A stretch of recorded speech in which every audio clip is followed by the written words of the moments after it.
My name is Rin Okafor, and I was standing in the back of the Grand Hall on Station Ashenvel when 3 alien princes decided to teach humanity a lesson. I was not important. I was just a junior communications officer, there to carry messages and stay quiet. But I saw everything, and I will never forget it. The Grand Hall was the meeting place of the Coalition of 12 Thrones, a group of old alien empires that had been flying between stars since before humans learned to write. Earth had just been given a small seat at their table, not a full seat. A provisional one, which is a fancy word for, we are still deciding if you matter. Most of the aliens in that hall were polite about it, in a cold sort of way. They smiled with too many teeth, or too few, and said things like, "Welcome, young species," in voices dripping with pity. But 3 of them were not polite at all. They were princes, real princes, heirs to old and powerful houses. One was tall and silver-skinned, with a voice like metal scraping stone. One was covered in soft blue feathers and never stopped smiling. One barely spoke at all, but his eyes moved over every human in the room like he was counting how long we would last. I did not know their names yet. I would learn them soon enough, and I would remember them for the rest of my life. The silver one stood first. His voice rolled across the hall.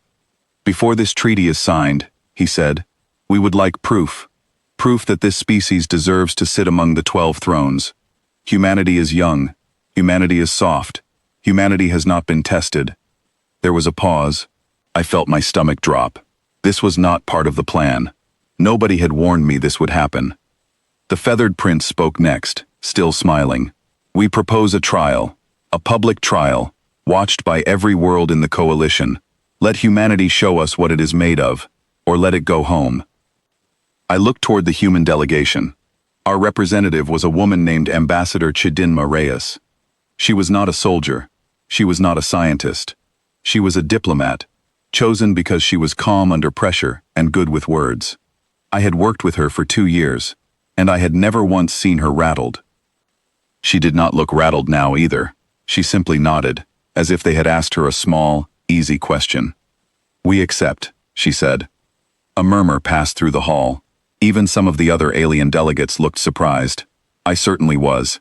I wanted to grab her sleeve and whisper, "Do you know what you just agreed to?" The quiet prince finally spoke. His voice was soft, almost gentle, which somehow made it worse. "Since you accept so quickly," he said, "we will choose the trial." "Of course," Reyes said. "That is only fair. It is your challenge, after all." I watched the 3 princes exchange a look. It was the kind of look people give each other when they think they have already won. They chose something called the Vessel of Endless Trial. I had never heard of it before that day, but I would learn a lot about it in the hours that followed. The vessel was an old and sacred thing among several of the coalition's oldest houses. It was a massive chamber, kept aboard a ceremonial ship, used for testing warriors, leaders, and sometimes entire crews. Inside, a group would be placed in a shifting environment that changed without warning. Gravity could flip, air could thin, supplies could run short. Paths that worked one moment would seal shut the next. The trial was not about fighting. Nobody was harmed on purpose. It was about how long a group could keep going, keep working together, and keep solving problems, without giving up. For most species, 6 hours was considered excellent. 12 hours was legendary. There were old stories, half myth by now, of a crew from the House of Thren lasting 18 hours before the doors finally opened and let them out, exhausted but proud. The princes explained all this with great pleasure. The feathered one especially seemed thrilled. "6 of your people," he said. "6 hours will already impress us. We do not expect much more. Humans are short-lived, fragile, emotional. This trial requires patience and discipline, qualities we admit we are curious to see if your species even possesses." I remember feeling a kind of cold anger in my chest. They were not just testing us, they were mocking us to our faces, wrapped up in polite words. Reyes only smiled. 6 of us. Understood. She chose the crew herself, right there in the hall, without any long meeting. A doctor named Priya Shah, an engineer named Tomas Varga, a young pilot barely out of training named Mei Lin, a retired firefighter turned station technician named Big Joe Delgado, who everyone just called Big Joe, a grandmother named Alaka Devi, who had spent 40 years working search and rescue after earthquakes back on Earth, and me. Yes, me. I still do not fully understand why she picked me. I was not strong, not especially clever, not trained for anything like this. When I asked her quietly why she chose me, she just said, "Because you notice things, Rin, and because you don't quit. I've seen you finish reports at 3 in the morning, rather than leave them half done." I did not feel brave. I felt like I was about to be sick, but there was no time to argue. The princes were already leading us toward the ceremonial ship. The vessel of endless trial was beautiful, in a strange, ancient way.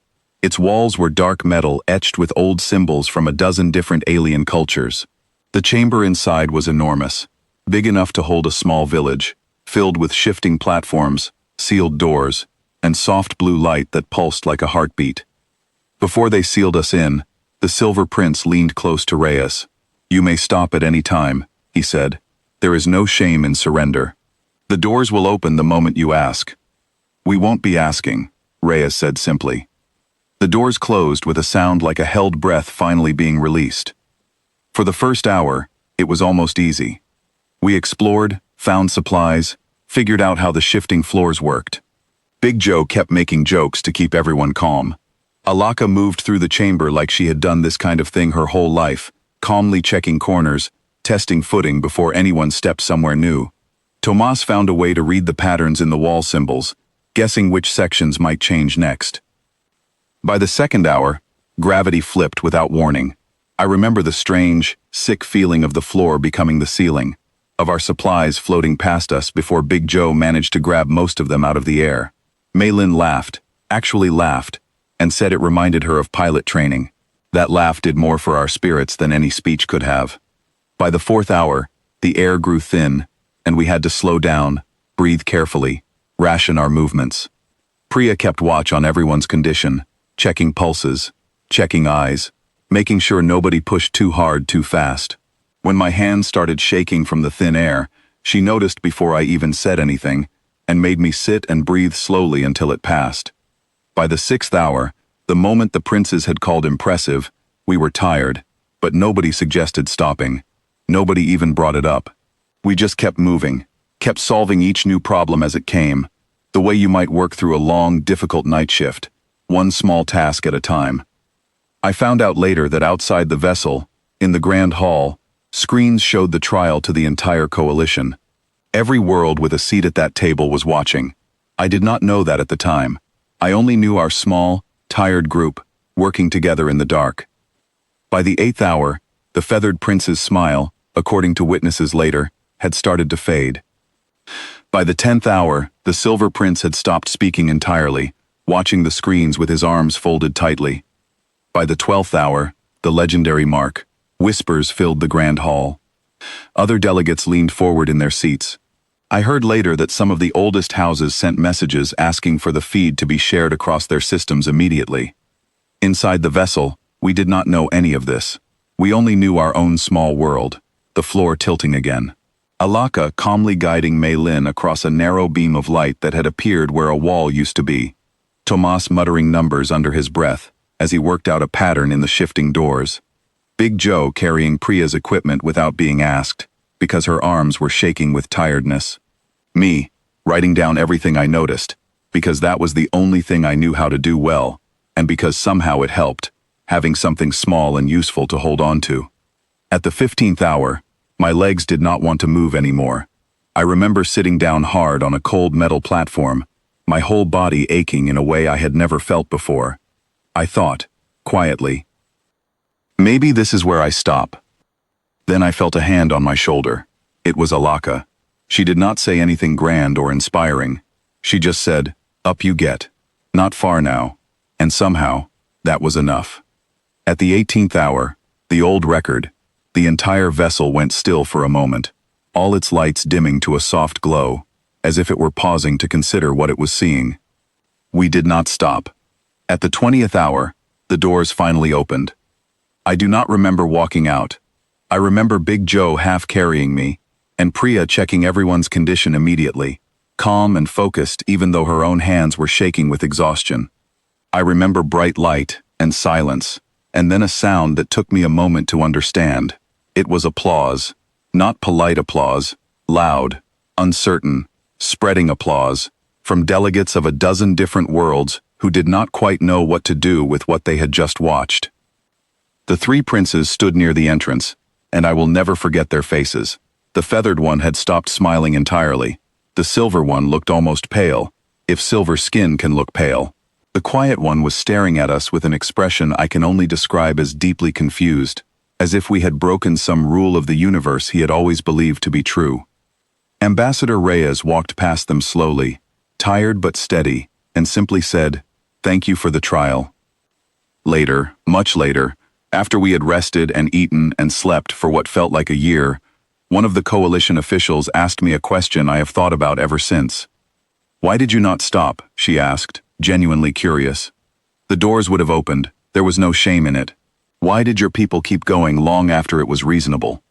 I thought about it for a long moment. I thought about Alaka's steady hand on my shoulder, about Big Joe's tired jokes, about Priya watching over all of us, about Tomas muttering numbers in the dark, about Malin's laugh when the world turned upside down.